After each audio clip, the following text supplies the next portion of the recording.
Welcome mga kababayan. This is Attorney Fred Bison and this is The Agenda.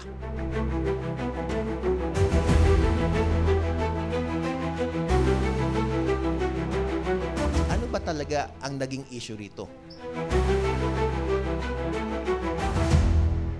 Implement contractualization here is really absurd and ridiculous already.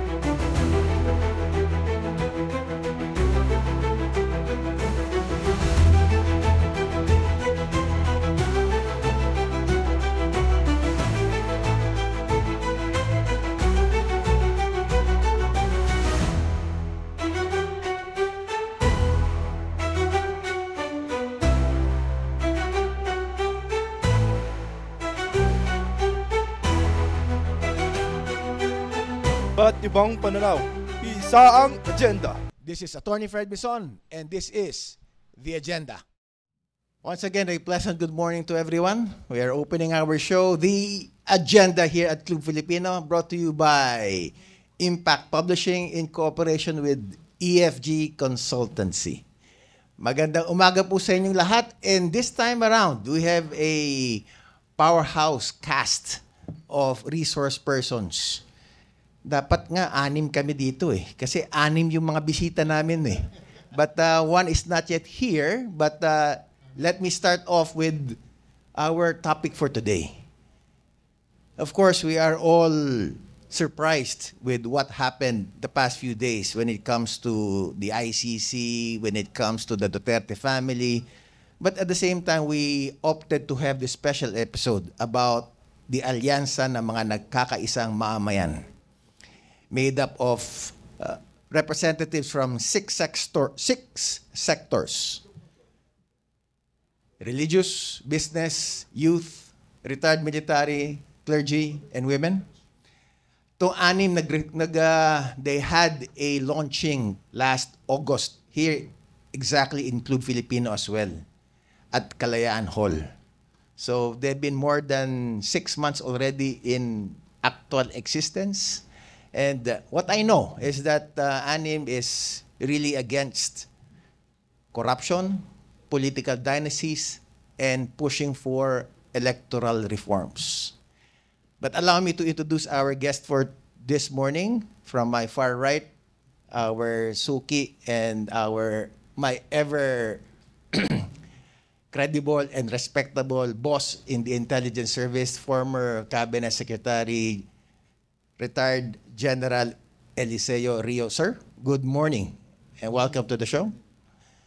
To my left is a respectable lawyer who happens to be in the limelight these days for what he is pushing for in terms of making our elections more transparent and fair. He's a member of the bar coming from the better law schools in Metro Manila. Go to now. Attorney Harold Respicio. Welcome to our show, sir. Thank you so much. Okay. And to my right is Captain Roberto Yap, class of 82, one of the lead conveners of ANIM, and he is the member of the executive committee of the clergy for Citizens in Clergy for Good Governance. Good morning, sir. And then to my far right is Major Renato Valencia, also a member of the Philippine Military Academy class of 1963, former President and CEO of the Union Bank of the Philippines, also part of ANIM. And we are missing one more, but in the meantime, what we need to discuss here perhaps is the 3 advocacies of ANIM. One is anti-corruption, the other one is anti-political dynasties, and I think the more important one, given that in a few months' time we have a midterm elections, electoral reforms. So with that, allow me to first introduce the lead convener, Sir Bobby Yap, to perhaps fully explain ano ba talaga, sir, ang gusto mangyari ng ANIM pagdating sa eleksyon. Magandang umaga sa ating lahat, Magandang umaga, Fred. Just to give you a brief background about ANIM. ANIM stands for Alyansa ng Nagkakaisang Mamamayan. So this is a group or an advocacy composed of people from all walks of life or from diverse representation. And we divided the sector into 6 sectors. That's why it's also called ANIM. No? So one of the composition is the clergy and the faith-based organization. So that includes the clergy organization. We have the Clergy for Good Governance and other religious group, no, like the BCBP. No, we have other faith-based organizations like what is this? LICO. No, and the second group is composed of the military and uniformed personnel.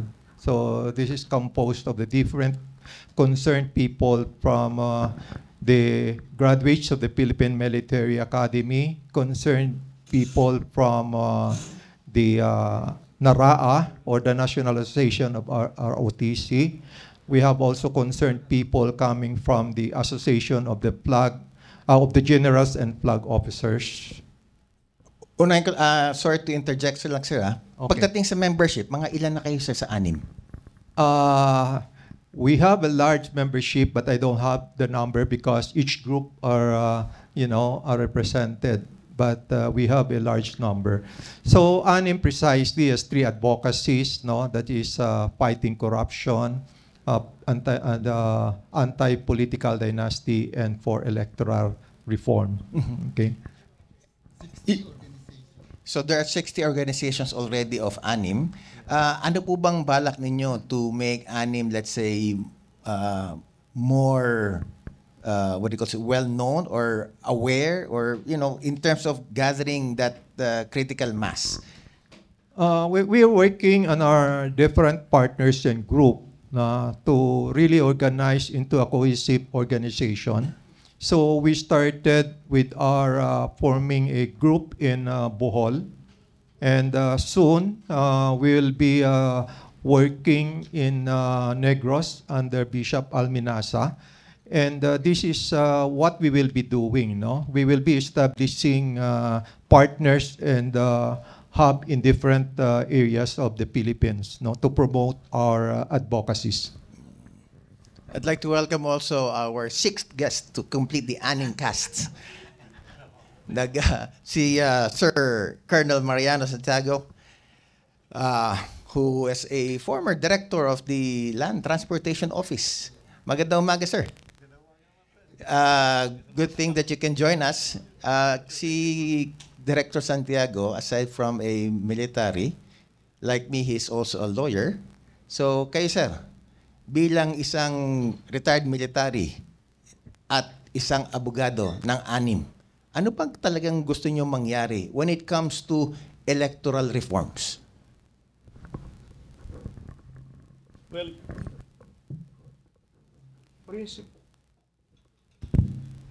principally, ang sinasabi natin lagi, yung ating mga namumuno ay kumukuha ng kapangyarihan sa mamamayan.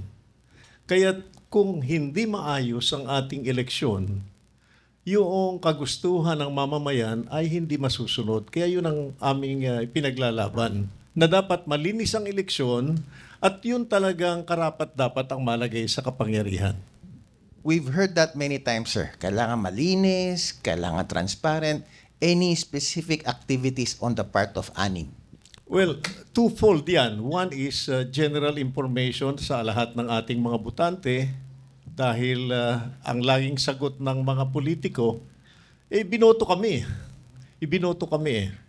But siguro, nakikita ko naman na unti-unti dahil ang mga kampanya, tanggapin ang pera, pera sa bulsa, yung kandidato sa balota. Yun ang sinasabi. So, yun ang number 1. Number 2, ang ating mga politiko mismo. Ang dapat sa kanila mahiya eh. Dapat mapahiya sila kasi buong mag-anak hanggang kaapo-upuhan eh. kasama sa listahan. Is that part of your advocacy of the organization also? Pahiyain yung mga politiko? Well, basically, hindi man namin sinasabi, hinihiya namin talaga sila. Hindi kayo natatakot, sir, because we have one person here, si Attorney Harold, who kind of like went against City Hall, went against COMELEC, and eto ngayon, sir, he is being threatened and harassed with so many cases incoming and actual already. Well, actually, ganyan nga nangyayari Kaya kahit sa militar, hindi ko naman ito, no? Yung kahit alam na yung disiplina, napipilitan pa rin magsalita ng labas sa kanilang disiplina. Dahil nga, wala nang mangyari Well, let me go to the issue of electoral reforms. We have General Rio, who already filed multiple petitions challenging the previous elections pa, 2022, Smartmatic. And here comes Atty. Respicio challenging the same, practically the same system. Pero si General Rio, hindi naman siya kinakasuhan. Pero si Atty. Harold, kaso kagad. Bakit kaya? Bakit kaya? Whoever. Siguro, sir, yung linabas ko na video na pinatanggalan nila ngayon sa Facebook, baka kasi totoong mangyayari at nakakatakot. Baka makumbinsi yung taong bayan na posible talaga ang kalokohan. At kung meron kang gagawing kalokohan at plano mong gawin yon, gusto mo bang patahimikin yung nagsasalita at ipatanggal yung video? Hindi ko alam kung anong sagot, pero kayo nang bahala. Pero just the same, teka lang, wala tayong kopya ng video. Ano ba yung nung pinakita mo na tinanggal na, that kind of like made you a media sensation in a matter of minutes? Alright, sir. Actually, dala ko yung laptop ko ngayon at meron dapat akong connection. Ipapakita ko talaga sa inyo yung actual hack. Alright? Pero ayoko nang makasuhan ulit. Pero ipapakita ko yung actual hack. Pero hindi ito, sabihin na lang natin, hindi ito about Philippines or about COMELEC, pero yung principle ay pareho lamang. Handa ba kayo na ipakita ko, sir? Medyo mahaba-haba konti.